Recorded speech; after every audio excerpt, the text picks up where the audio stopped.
သူငယ်ချင်းတယောက်ရဲ့အသက်ကိုကယ်ဖို့အတွက်ဆိုရင်မင်းရဲ့မာနတွေဂုဏ်တိတ်ခါတွေကိုစွန့်လွတ်ပြီးရန်သူရှိမှတူထောက်တောင်းပန်နိုင်မလားပြီးခဲ့တဲ့အပိုင်းမှာလီတာဂရန်ကျွန်းကနေဘလူးကြီးတွေရဲ့အကူအညီနဲ့အောင်မြင်မြင်ထွက်ခွာလာနိုင်တဲ့ Star Hat အဖွဲ့သားတွေဟာအခုဆိုရင်တနစ်ပတ်လုံးနင်းတွေကျနေတဲ့ Drum Island ဆိုတဲ့ကျွန်းစုစီကိုရောက်ရှိသွားပါပြီ။ဒါပေမဲ့ဒီခရီးစဉ်မှာပျော်စရာတော့မကောင်းပါဘူး။ဘာလို့လဲဆိုတော့သူတို့ရဲ့ပဲ့ကန်ရှင်မလေးနာမီတယောက်အသက်အန္တရာယ်ရှိတဲ့အထိပြင်းပြင်းထန်ထန်ဖျားနာနေလို့ပါပဲ။တင်းဘောပေါ်မှာနာမီရဲ့ကိုအပူချိန်ကတဖြည်းဖြည်းမြင့်တက်လာပြီးတေလူမျိုးပါဖြစ်နေပါတယ်။ဂရန်လာရဲ့ဒူဆန်တဲ့ယာဒီဥတုကြောင့်လီတာကျွန်းကအင်းဆက်တကောင်ကိုက်ခဲရာကနေပြင်းထန်တဲ့ယောဂပိုးဝင်သွားတာပါ။နာမီမရှိရင်အလာဘတ်စတာကိုလမ်းပြမဲ့သူမရှိတော့တဲ့အပြင်သူငယ်ချင်းဖြစ်သူဒုက္ခရောက်နေတာမို့လူစီတို့တစ်ဖက်လုံးစိုးရိမ်လွန်ကဲနေကြပါတယ်။ Star Hat အဖွဲ့သားတွေနင်းတွေဖုံးလွှမ်းနေတဲ့ Drum Island ကျွန်းကိုစမြင်တွေ့တဲ့အချိန်မှာမင်းသမီးလေး VV ကတီကျွန်းရဲ့အရေးကြီးတဲ့အတိတ်သမိုင်းနဲ့ပတ်သက်ပြီးအခုလိုပြောပြခဲ့ပါတယ်။ VV ကတီကျွန်းဟာတကယ်တော့စေပညာအထွန်းကားဆုံးတိုင်းပြည်တစ်ခုဖြစ်ခဲ့ကြောင်းပြောပြပါတယ်။ကမ္ဘာပေါ်မှာအတော်ဆုံးဆရာဝန်တွေအများကြီးရှိခဲ့ပြီးပယ်လိုယောဂမျိုးမဆိုကုသပေးနိုင်တဲ့အတွက်ဆရာဝန်တွေရဲ့ကျွန်းလို့တောင်တင်စားခေါ်ခဲ့ကြပါတယ်။ဒါပေမဲ့ဒီလိုကုန်တိတ်ခါရှိတဲ့တိုင်းပြည်ဟာအခုလက်ရှိမှာတော့ဝါပိုးဘရင်ရဲ့ရက်ဆက်ကြမ်းကြုတ်တဲ့အုပ်ချုပ်မှုကြောင့်ပျက်စီးနေရပြီလို့ VV ကပြောပါတယ်။ဝါပိုးကသူ့ရဲ့ကိုကျိုးအတွက်တိုင်းပြည်မှာရှိတဲ့တော်ဓမြဆရာဝန်အလုံးကိုတပ်ပစ်တာဒါမှမဟုတ်ပြည်နှင်တန်ပေးတာတွေလုပ်ခဲ့တဲ့အတွက်အခုဆိုရင်ကျွန်းပေါ်မှာဒေါက်တာ Ring လို့ခေါ်တဲ့ဆုံးမကြီးတယောက်ပဲကြံတော့ကြောင်း VV က Star Hat အဖွဲ့ကိုရှင်းပြခဲ့ပါတယ်။ကျွန်းပေါ်ကိုခြေချခါနီးမှာမင်းသမီးလေး VV က Star Hat အဖွဲ့သားတွေကိုသူမဟာအလာဘတ်စတာနိုင်ငံရဲ့မင်းသမီးတယောက်ဆိုတာကိုလုံးဝအဖွင့်မပြောဖို့နဲ့လွတ်ဝတ်ထားပေးဖို့အတဲ့အတန်တောင်းဆိုခဲ့ပါတယ်ပထမဆုံးနဲ့အရေးကြီးဆုံးအချက်ကတော့ပါရာဂရက်ဝတ်အဖွဲ့ကြောင့်ပါ VV ဟာသူတို့ရဲ့လွတ်ဝတ်ချက်ကိုတီးသွားတဲ့အတွက်သူမနောက်ကိုအေဂျင့်ကအမြဲတမ်းခြေရခံလိုက်နေတာပဲဖြစ်ပါတယ်အကယ်၍သူမကမင်းသမီးလေး VV လို့ပါလူသိရှင်ကြားပြောလိုက်မယ်ဆိုရင်တာဟာရန်သူတွေကိုငါဒီမှာရှိနေတယ်လို့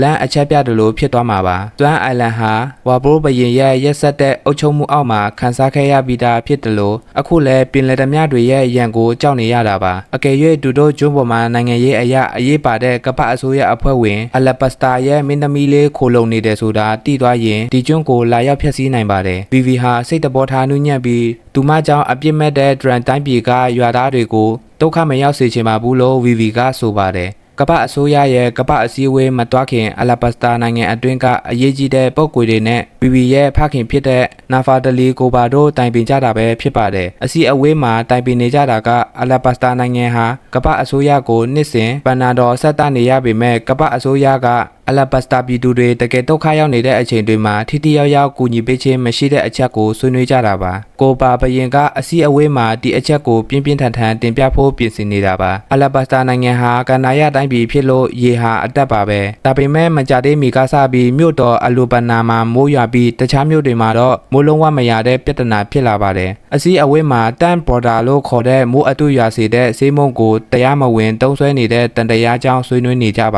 တယ်ဒီဆေးကိုတုံးလိုက်ရင်တုံးတဲ့နေရာမှာပဲမိုးရွာပေမဲ့လေအောက်ကအခြားအရက်ဒေတာမှာမိုးခေါင်သွားစေတဲ့အတွက်ဒါဟာတိုင်းပြည်ကိုဖျက်ဆီးစေတဲ့လက်ကွက်တစ်ခုဖြစ်ကြောင်းကော်ပါဘရင်ကစိုးရိမ်တကြီးပြောခဲ့ပါတယ်တကယ်တော့ဒါဟာကိုရိုကိုတီးယားရဲ့ပုံကံမှုဖြစ်အောင်လုပ်တဲ့အစီအစဉ်ရဲ့အစပဲဖြစ်ပါတယ်လိုကယ်တောင်းကနေ Star Hat အဖွဲ့ထွက်ခါပြီးနောက်မှာစမိုကာတို့ကကွမ်လိုင်းကိုလိုက်ဖို့ပြင်ဆင်နေတုန်းပရိုကက်ဝါရဲ့အေဂျင့်တွေကသူတို့ရဲ့ဒီရှိမှုကိုလိုဝတ်ထားဖို့အတွက်ရေတပ်တွေရဲ့ဆက်သွယ်ရေးနဲ့စခန်းကိုတိုက်ခိုက်ခဲ့တာပဲဖြစ်ပါတယ်ကွမ်လိုင်းရဲ့အခြားတစ်ဖက်မှာရှိတဲ့ရေတပ်စခန်းတစ်ခုမှာအကြီးအကျယ်တိုက်ခိုက်မှုတစ်ခုဖြစ်ပွားနေပါတယ်အဲ့ဒါကတော့ကပတိန်စမိုကာတို့အဖွဲ့ Star Hat အဖွဲ့တို့ကိုလိုက်ဖို့ပြင်ဆင်နေတဲ့အချိန်မှာပါဒါပေမဲ့စခန်းကိုတိုက်ခိုက်တာက Star Hat အဖွဲ့မဟုတ်ပဲပရိုကက်ဝါရဲ့ထိပ်တန်းအေဂျင့်တွေဖြစ်တဲ့ Mr. Fight နဲ့ Miss Valentine တို့ပဲဖြစ်ပါတယ်။ Mr. Fight နဲ့ Miss Valentine တို့ဟာရေတပ်စခန်းကိုဖျက်ဆီးလို့အပြီးလွယ်လွယ်ကူကူနဲ့ပြန်ဆုတ်ဖို့ပြင်နေကြတာပါ။ဒါပေမဲ့သူတို့ရှေ့မှာမိခိုအလုံးကြီးတွေနဲ့အတူ Captain Smoker ကပိတ်ရက်လိုက်ပါတယ်။ Mr. Fight ကသူ့ရဲ့ပုံအစွမ်းတွေနဲ့ Smoker ကိုအဝေးကနေအကြိမ်ကြိမ်လမ်းပစ်ပြီးဖောက်ခွဲခဲ့ပေမဲ့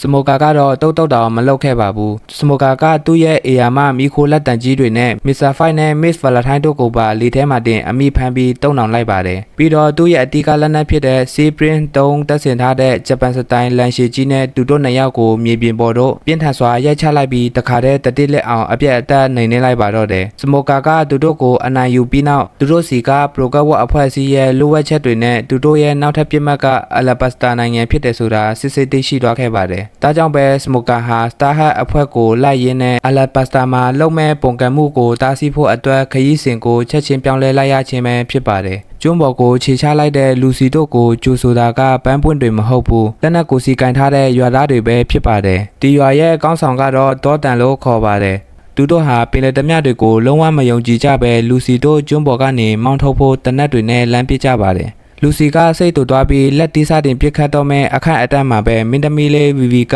လူစီမတိုင်နဲ့လို့အသက်အတန်လန့်អော်ပြီးလူစီရဲ့ရှေ့မှာမ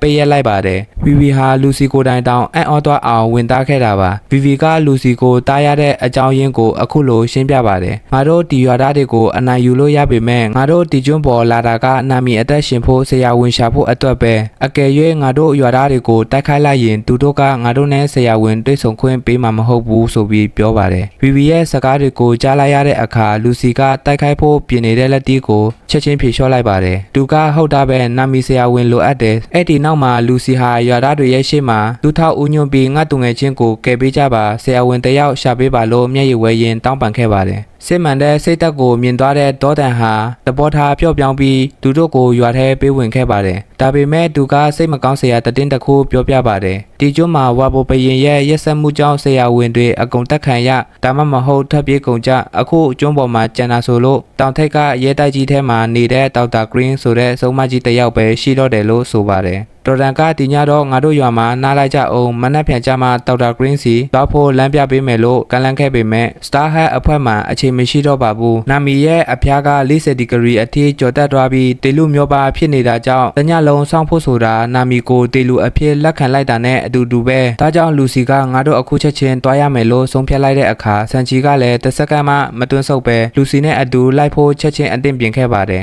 ဝီဝီနဲ့အိုပဆော့တို့ကိုတော့ရွာထဲမှာပဲတောတန်နဲ့အတူတူနေခဲ့ဖို့ထားရစ်ခဲ့ပြီးလူစီနဲ့ဆန်ချီတို့နှစ်ယောက်ဟာနာမီကိုကယ်ဖို့အတွက်တင်မင်းတမန်နင်းတောင်ကြီးကိုစတင်တက်ခဲ့ကြပါတယ်လူစီကနာမီကိုသူ့ရဲ့ကြောပေါ်မှာပိုးထားပြီးတောင်ပေါ်တို့ဥဆောင်တက်သွားခဲ့ပါတယ်ဆန်ချီကတော့လန်ခရီးမှာကြုံရမယ့်အန်တရမန်တမြကိုရှင်းလင်းပေးဖို့နာမီကိုတစ်ချက်လေးတောင်မထိခိုက်စေဖို့အတွက်ပေးကနေအကာအကွယ်ပေးပြီးလိုက်လာခဲ့ပါတယ်တောင်ပေါ်ရောက်ချင်းမှာတော့ဆန်ချီပါတန်ရန်အပြင်းထန်ရပြီးလဲကျသွားခဲ့ပါပြီဒါကြောင့်ပဲနောက်ဆုံးမှာလူစီဟာနာမီကိုကြောပို့ပြီးတတိလစ်နေတဲ့ချိန်တားရဲယုံရောက်လာခဲ့ပါတယ်တောတန်ကဆိုလိုရဲ့တားကိုမြင်ပေမဲ့ကြောက်ရွံ့ခြင်းမရှိဘဲရိုးရိုးတတ်တာပြန်ပြောခဲ့ပါတယ်မင်းရဲ့သူငယ်ချင်းတွေကနာမီကိုကယ်ဖို့ငါတို့ရွာသားတွေရဲ့ရှေ့မှာသူထောက်တမ်းပန်ခဲ့ကြတယ်အခုသူတို့နာမီကိုဆေးကူပေးဖို့အတွက်ဒေါက်တာဂရင်းစီတွားနေကြပြီလို့ပြောပါတယ်လူဖီသူထောက်တဲ့အချိန်မှာဆိုလိုတောင်တကယ်အံ့ဩသွားခဲ့ပါတယ်တောတန်ဟာဆိုလိုရဲ့စကားကိုကြားလိုက်ရတဲ့အခါလူစီနဲ့ဆန်ချီတို့ရဲ့သူငယ်ချင်းအပေါ်ထားရှိတဲ့ပြစ်သားတဲ့စိတ်ဓာတ်ကိုလေးစားသွားခဲ့ပါတယ်သူဟာနာမီကိုကယ်ဖို့အတွက်ငါအခုချက်ချင်းသွားရမယ်ဆိုဆုံးဖြတ်ခဲ့တဲ့လူစီရဲ့စိတ်ဓာတ်ကိုနားလည်သွားပြီးတောတန်ကိုလည်းရန်သူအနေနဲ့မဟုတ်ပ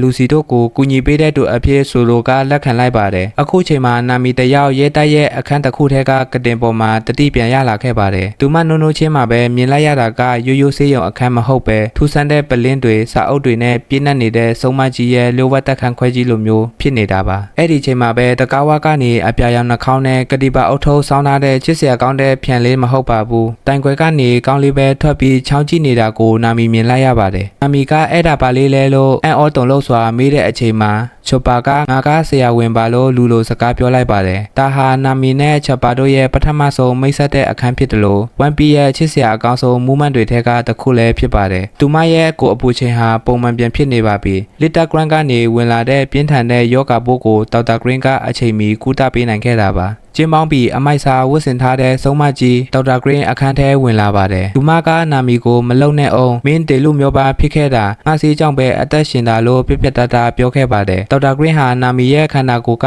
တန်ရာတွေကိုလည်းစစ်ဆေးပြီးမင်းရဲ့သူငယ်ချင်းတွေကမင်းကိုကယ်ဖို့အသက်နဲ့လဲပြီးကြိုးစားခဲ့တာလို့ပြောပြပါတယ်။အဲ့ချိန်မှာလူဖီကရောက်လာပြီးချိုပါစကားပြောနေတာမြင်ပြီးသဘောကျသွားခဲ့ပါတယ်။ What are you